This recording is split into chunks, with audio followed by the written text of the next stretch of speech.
मेरे प्रिय दर्शकों नमस्कार। प्रिय दर्शकों, ऋषि ज्योतिष में मैं आपका दिल से स्वागत करता हूं और आपको बहुत धन्यवाद देना चाहता हूं कि आप मेरे वीडियो बड़ी उत्सुकता से देख रहे हैं। आशा करता हूं आगे भी देखते रहेंगे। आज से आग्रह भी करूंगा कि आपको अच्छा लगता है तो आप लाइक करें, ताकि मुझे पता लगे कि मेरा वीडियो आप लोगों को अच्छा लग रहा है। कुछ ना कुछ तो ज्ञान की वृद्धि होनी चाहिए और मेरा वीडियो एक एक शब्द शास्त्रों से मिला हुआ है। तो आज हम बात करेंगे, कुंडलियां बच्चों की ऐसी आ जाती हैं, चढ़ती हुई उम्र है, व्यवसाय चाहिए, नौकरी भी नहीं मिल रही है, व्यवसाय के लिए भी परेशानी आ रही है। तो जातक ने प्रश्न किया, मैं गुरुजी व्यवसाय करूं या नौकरी करूं, स्वयं का व्यवसाय। दर्शकों, ये विषय बहुत बड़ा है, ना ही किसी से एक वीडियो में पूरा हुआ है, बहुत कुछ है। अगर रोज एक वीडियो इसके ऊपर बनाया जाए तो 365 वीडियो बन जाएंगे। आपका धीरे धीरे मार्गदर्शन करते रहेंगे।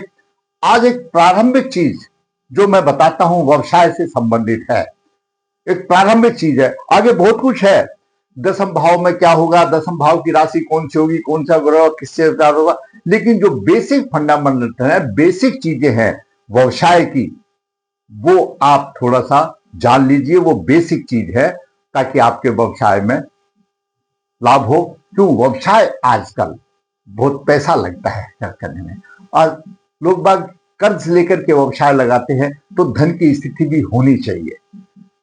व्यवसाय का कारक बुध है, व्यापार का कारक बुध है।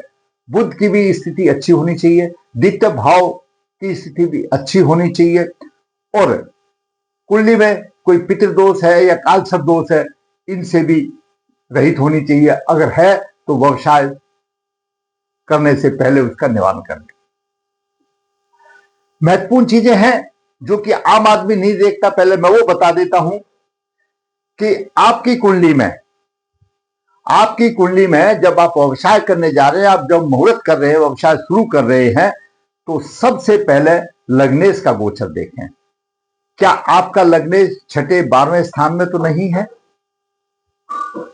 व्यवसाय शुरू मत कीजिए। सूर्य का गोचर देखें, आपका जो जन्म नक्षत्र है उससे सूर्य 17वें नक्षत्र में है, व्यवसाय मत कीजिए, रुक जाइए। मुहूर्त अपनी जगह एक है, धर्म गुरु जी मुहूर्त बता देंगे, व्यवसाय जी श्री गणेश कर देंगे, लेकिन लास्ट में हानि मिलेगी अगर आपने इन चीजों को ध्यान नहीं दिया तो। कुंडली के ग्रह योग, पितृदोष, कालसर्प दोष आदि, या और कोई अशुभ योग, और व्यवसाय के मुहूर्त के समय लग्नेश का गोचर और सूर्य का गोचर, ये बिल्कुल ध्यान चाहिए। अगर आपके शनि की बात आ जाती है, अगर आपकी कुंडली में शनि अशुभ है और 7.5 चल रही है, तो आप व्यवसाय शुरू ना करें। जब 7.5 खत्म हो जाए तो व्यवसाय शुरू करें, पहले आप परेशानी में हो, और फिर ऐसी स्थिति में अगर आपका शुभ शनि है, तब की मैं बात बता रहा हूं, और शुभ शनि है, योग कारक है, तो करिए, फिर शनि तो राजा से रंग बना देंगे, रंग से राजा बना देंगे। तो ये बात ध्यान रखिए, आपकी शनि की स्थिति पहले देखिए। और साधारण तौर पर भी, ये तो मैंने आपको बता दिया व्यवसाय से पहले जो 4-5 चीजें थी उनका विचार। अभी आइए मूल विषय पर। ये कुंडली के 12 भाव है, लगन लगने से दसम भाव है, लगन लगने दसम भाव है, मेन चीज है ये। यहां पर सबसे पहले व्यवसाय में कालपुरुष राशि के दसम भाव के स्वामी शनि एकादश भाव के स्वामी है, और शनि न्याय के देवता है, दंड अधिकारी है, कर्म फल देने वाले हैं। तो आपकी कुंडली में अगर आप स्वतंत्र व्यवसाय करने जा रहे हैं, तो सबसे पहले शनि की स्थिति देखिए, शनि आपके कैसे हैं। आप D1 लगन कुंडली में देखिए, अगर लगन कुंडली में अशुभ हैं और D9 और D10 में शुभ हैं, तो भी व्यवसाय कर सकते हैं। पहले नौकरी करनी पड़ेगी थोड़े बहुत दिन, फिर व्यवसाय कर सकते, चल जाएगा। अगर कुंडली में तीनों में ही D9 में और D1 में, यानी लगन कुंडली में, नवास कुंडली में और दसमास कुंडली में शनिदेव अशुभ हैं, तो आप स्वतंत्र व्यवसाय की तरफ झांकी मत कीजिए, घाटा हो जाएगा, घाटा हो जाएगा। और या फिर देख करके आप इतना पैसा लगाइए ताकि आप वहीं पर रोक सके जब घाटे की बात आती है। तो शनि की पोजीशन, पहली पोजीशन उसकी अशुभता की होनी चाहिए। फिर अगर शनि शुभ है आपकी कुंडली में, मूल त्रिकोण राशि में, उच्च राशि में, शुभ भाव का स्वामी है, शुभ स्थान पर जगह है, तो आप व्यवसाय करने जा रहे हैं तो 4 चांद लगा देगा, आपको फल देगा। क्यों? कर्म फल दाता है। किसी भी कुंडली में आप जब भी कोई भविष्य फल देख रहे हैं तो आप पहले शनि की स्थिति देखिए, शनिदेव कहां पर है, तो उससे आपका पूरा सारांश निकल कर आ जाएगा। दूसरा, शनि का बल मैंने आपको बता दिया, शनि का बल देखना अनिवार्य है। अशुभ स्थिति देख ली, अगर शुभ स्थिति में है तो उसका बल देखिए। मूल त्रिकोण राशि में, उच्च राशि में है, कहीं वो त्रिक भाव का स्वामी तो नहीं है, वो भी साथ साथ देखिए। उसके बाद आते हैं 4 ग्रह, बहुत ही महत्वपूर्ण ग्रह हैं। कौन से ग्रह हैं? सूर्य, चंद्रमा, मंगल और राहु। कैसे महत्वपूर्ण है? देखिए दर्शकों, सूर्य ग्रहों का राजा है, 10th भाव सरकार है, 10th भाव प्रशासन का कारक है। सूर्य आत्मा का कारक है। आपके जो अंदर जो आत्मा है, जिसको बोलते हैं ना, बार बार ये कहते हैं कि आपकी अंदर की आवाज, आत्मा की आवाज, सूर्य आत्मा है। चंद्रमा आपका मन है, चंद्रमा आपका मन है, और मंगल आपका करेज है, ऊर्जा है। तो सूर्य, चंद्र, मंगल की स्थिति किसी भी लगन की कुंडली में हो, अगर आपके पास सब कुछ है और मंगल करेजियस नहीं है, आप में कुछ करने की क्षमता नहीं है, तो फिर आप मक्खी मारोगे बैठ करके, कुछ फायदा नहीं होगा। तो इन चीजों का भी होना चाहिए। फिर राहु देव कम नहीं है, अगर राहु की भी, देव की भी शुभ स्थिति है तो बहुत अच्छा रहता है। तो ये 5 ग्रह हैं, शनि, सूर्य, चंद्र, मंगल, राहु, इनका आप पूरा आकलन कराइए। 1 से नहीं, 2 से 3 से कराइए। उसके बाद जो बच जाते हैं ना आपके बुध, शुक्र ग्रह, ये तो आपको तथास्तु देने वाले हैं। ये क्रूर ग्रह नहीं है। क्रूर ग्रह तो होना जरूरी है, कुछ कर करने की क्षमता तो जरूरी है। शुक्र हो गए, गुरुदेव हो गए, बुध हो गए, बुद्धि के भगवान कारक है, लेकिन वो आपको ऊर्जा तो नहीं देंगे ना, आपको नोट देंगे, बुद्धि देगा। बुद्धि देगा, आपकी बुद्धि तीर बनाएगा, आपकी बुद्धि से आप काम करोगे। गुरुदेव आपको ज्ञान देगा और आपको धन की आमदनी देंगे, और शुक्र वो लक्ष्मी का रूप है, वो देंगे। लेकिन इसके अलावा इन ग्रहों की स्थिति, और आगे आता है 10th भाव और दशमेश की स्थिति। 10th भाव, दशमेश की स्थिति, तो मैंने आपको 5-6 ग्रह बता दिया, आपके जो व्यवसाय के लिए, सभी के लिए सब काम देंगे। अब ये जो 4 ग्रह हैं, शनि का तो मैंने आपको बता दिया, कहीं पर भी हो। 4 ग्रह हैं, सूर्य, चंद्र, मंगल, राहु। अगर ये आपके 7th भाव से और 12th भाव तक, इनमें 6 भावों में हो जाते हैं, और इनका दशमेश या 10th भाव से संबंध बन जाता है, तो बहुत अच्छा आपका व्यवसाय चलेगा। या 10th भाव से लेकर के 3रे भाव तक ये हो जाते हैं, और इनमें से 2 या 3 जो ग्रहों का, किसी का भी 2 कम से कम ग्रहों का 10th भाव दशमेश से संबंध हो जाए, तो वारे के नारे हो जाते हैं, इसमें कोई 2 राय नहीं है। ठीक है, यानी 10th भाव से 3रे भाव तक 5 ग्रह, और 7th से 12th भाव तक ये 5 ग्रह का संबंध 10th भाव दशमेश से होना चाहिए, अच्छा हो जाएगा। और ये D9 नवास में भी हो और दशमांश में भी हो।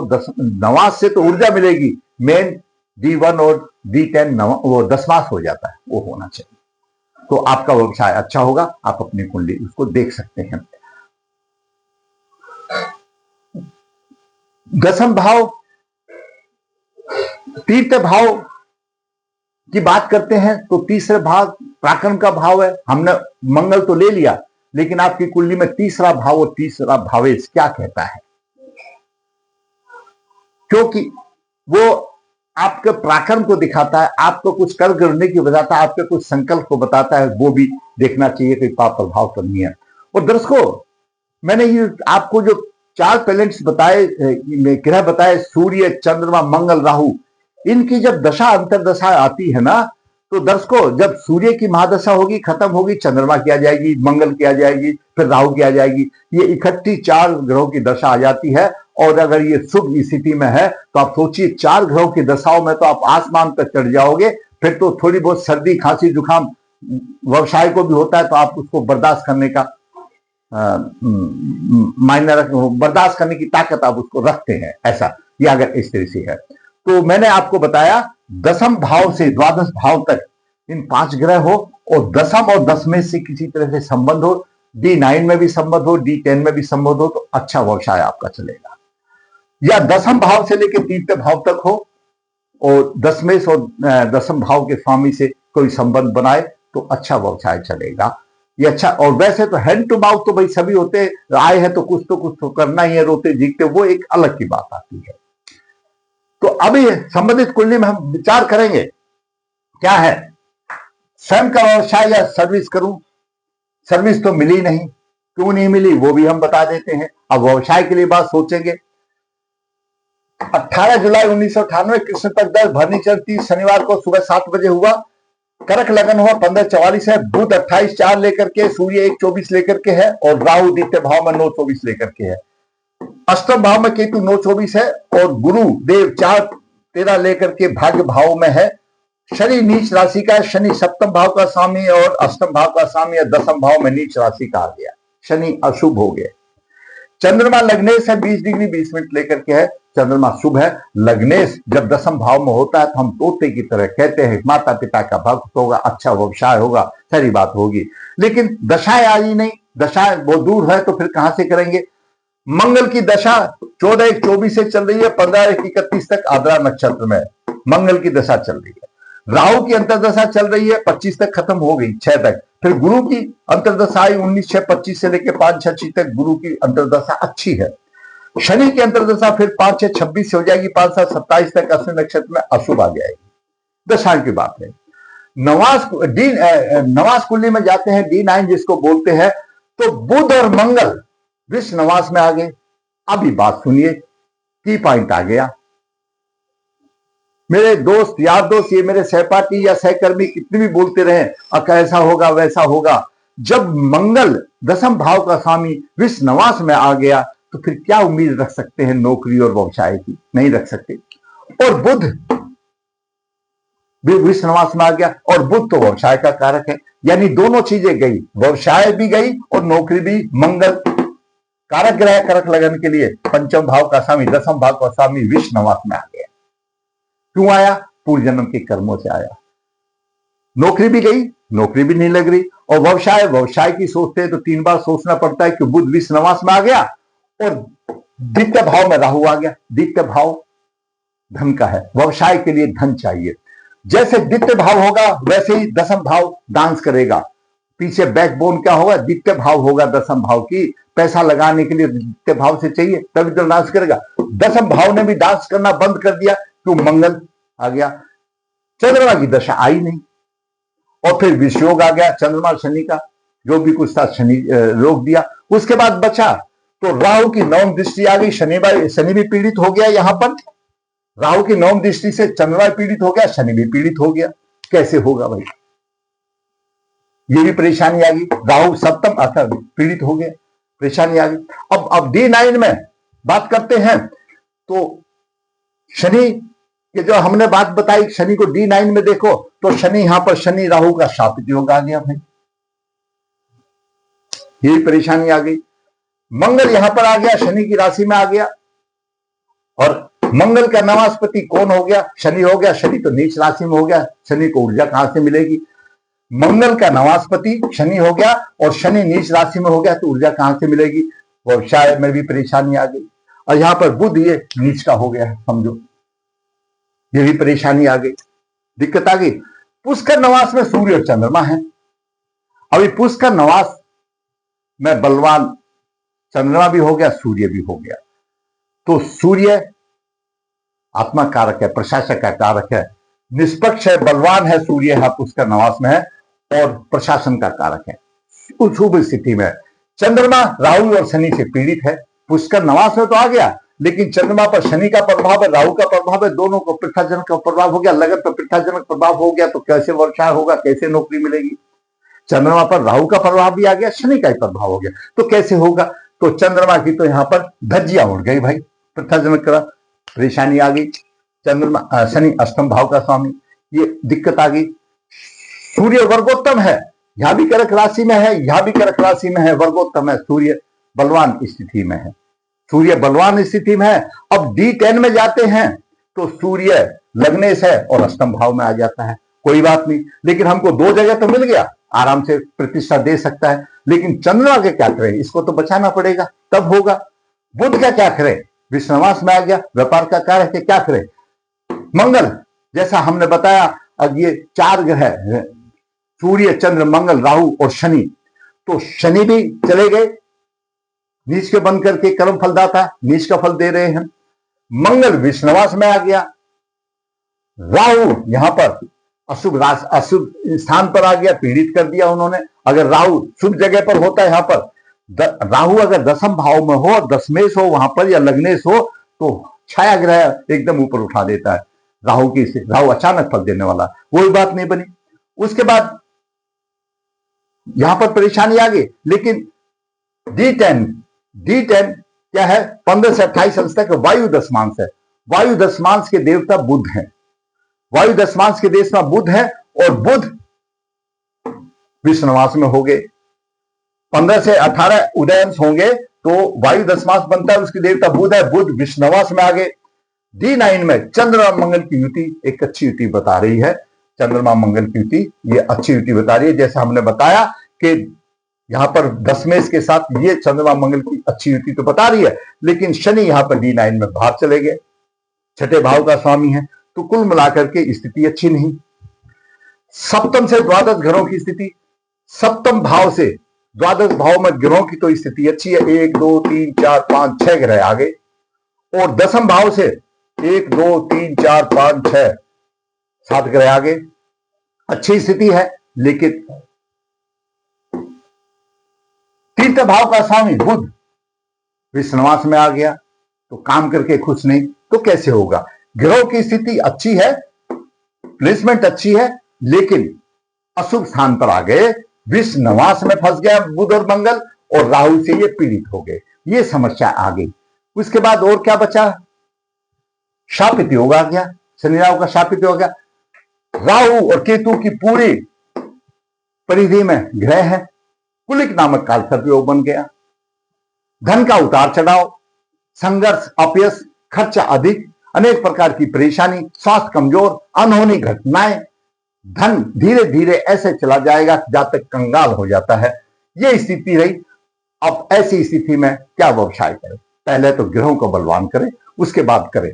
शनि की स्थिति शुभ या अशुभ, D1 D9 D10 में देखो, हमने आपको बता दिया। सूर्य चंद्र मंगल की स्थिति और राहु, यह हमने आपको बता दिया। दसम भाव दशमेश, दसम भाव पर यशुभ प्रभाव आ गया और पीड़ित हो गया, दशमेश मंगल विश्ववास में चला गया। भाग्य भाग्य भाव एक बलवान है, भाग्य का सहारा एक बलवान है, लेकिन करे कहते जा। सूर्य का गोचर जन्म नक्षत्र 7वां नक्षत्र पर आए, जन्म नक्षत्र भरनी नक्षत्र है। जब आप भरनी नक्षत्र जिसका जन्म नक्षत्र है, तो 7वां नक्षत्र ज्येष्ठा नक्षत्र आता है। इस संबंधित कुंडली के हिसाब से मैंने बताया, अगर सूर्य देव ज्येष्ठा नक्षत्र में हो तो व्यवसाय का मुहूर्त ना करें। लग्नेश का गोचर और साढ़े शक्ति का विचार, आप जब व्यवसाय करने जा रहे हैं, आपका कोई भी लगन हो, उसका गोचर 6, 8वें 12वें में ना हो। और अगर शनि अशुभ है और साढ़े शक्ति चल रही है, तो थोड़ी देर और रुक जाइए, उसके बाद में करना, कुछ तो मिलेगा। अब इस कंडीशन में देखिए, मेष राशि है और मेष राशि में शनि नीच राशि का है, और अभी शनि देव जो है ना मीन राशि में चल रहे हैं, साढ़े शक्ति शुरू है। अगर ऐसा जाता है व्यवसाय करेगा तो सिवाय कर्ज ही होगा, और कर्ज के ये योग बन रहे हैं ना, केतु द्वादश भाव को देख रहा है, इसको मंगल को पीड़ित कर रहा है, शुक्र को पीड़ित कर रहा है। मंगल शुक्र यहाँ पर जो एकादश भाव का स्वामी यहाँ बैठ गया, मंगल भी बैठ गया, जो मर्जी है खर्चा करो, और उस खर्चे में केतु ये भी और शामिल हो गए, अच्छा खर्च करो। वैसे ही धन की स्थिति राहु ने खराब कर दी। तो व्यवसाय करने से पहले अपनी कुंडली का इस तरह से अध्ययन करा लीजिए। इसके बाद बहुत है, अभी ऐसा ही नहीं बहुत है, ये तो पीढ़ी शुरू की है। आप अपने ग्रह को देखिए, चाहे लगन कुंडली कोई भी हो। उसके बाद वो अलग बात है कि आपका सूर्य है कैसा बलवान है क्या नहीं है, राशि के आधार पर है, ग्रहों के आधार पर है, ग्रह कौन देख रहा है, वो तो अभी दूर की बात है। ये प्रारंभिक चीज है। आप व्यवसाय करने जा रहे हैं तो अपने ग्रहों को देखिए, तब व्यवसाय को हाथ लगाइए। जो बेसिक फंडामेंटल है, गोचर देखिए, लग्नेश का गोचर देखिए, शुरू करते टाइम पर शुरू का गोचर देखिए, और कुंडली में पितृदोष वगैरह आदि देखिए। पितृदोष से तो कुंडली भरी हुई है, काशुभ दोष से तो कुंडली भरी हुई है, तो क्या करेंगे? तो ऐसी कुंडलियों का पहले दोष निवारण कीजिए और फिर धीरे धीरे देखिए क्या मुझे प्रभाव मिला, फिर आगे बढ़िए। कुछ तो करना तो पड़ेगा ही। हैंड टू माउथ सभी करते हैं, लेकिन क्या बाद में फिर ऐसे ही बैठ जाते हैं, कोई व्यवसाय जैसे चलाने वाली बात तो नहीं बनती है। तो मैंने एक जातक की कुंडली, जो होनहार बालक है, 98 का 27 साल की है उम्र, हर आदमी सोचता है नौकरी मिले। ये भी मेरे लाइव प्रोग्राम में पिछले 2-4 हफ्ते पहले आया था, तो हमने सोचा इसका भी विचार करें। आपको व्यवसाय, स्वयं का व्यवसाय करने में क्या चीज आपकी प्रारंभिक आवश्यकता है वो देख लीजिए। शनिदेव को कभी नहीं बुलाया जा सकता। सूर्य, चंद्रमा, मंगल ये अपने मतलब मेन ग्रह है, और राहु अचानक सब देने वाला है। इनकी स्थिति दशम भाव दशमेश की स्थिति आप तीनों लेके लगन कुंडली में देखिए, नवास में देखिए, और महत्वपूर्ण है दशमास में देखिए। फिर आकर के आप 3 से कंसल्ट करके फिर स्टेप बाहर कीजिए, नहीं तो धन की हानि और अधिक हो जाएगी। पहले ही आप जूझ रहे हैं और परेशानी हो जाएगी। अगर आपको मेरा वीडियो अच्छा लगा तो आप लाइक करें, शेयर करें, जिन्हें चैनल सब्सक्राइब है, ताकि आने वाली भी वीडियो आपको आपके ज्ञान की वृद्धि करती रहे। धन्यवाद।